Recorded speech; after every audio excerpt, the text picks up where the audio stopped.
मैं बस कुछ देर के लिए आपसे मिलने आई थी।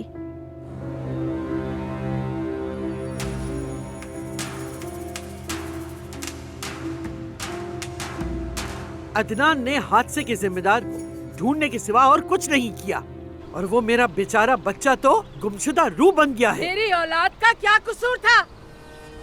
कौन ढूंढेगा उसके कसूरवार को? ताकतवर ज़मीर कान एक खोई हुई जान के लिए इंसाफ नहीं मांग सकते और आप मुझे डांट रही हैं? लेकिन नहीं, आपको तो असल में इस बात की परवाह ही नहीं। बताना होगा आपको किसने किया ऐसा।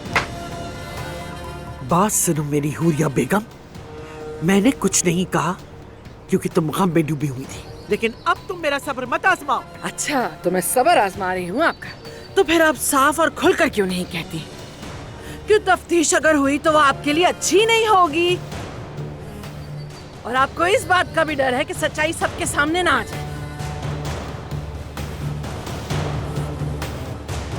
तुम कहना क्या चाहती हो?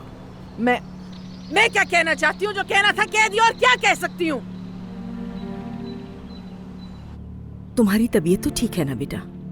चक्कर वगैरह तो नहीं आते ज्यादा?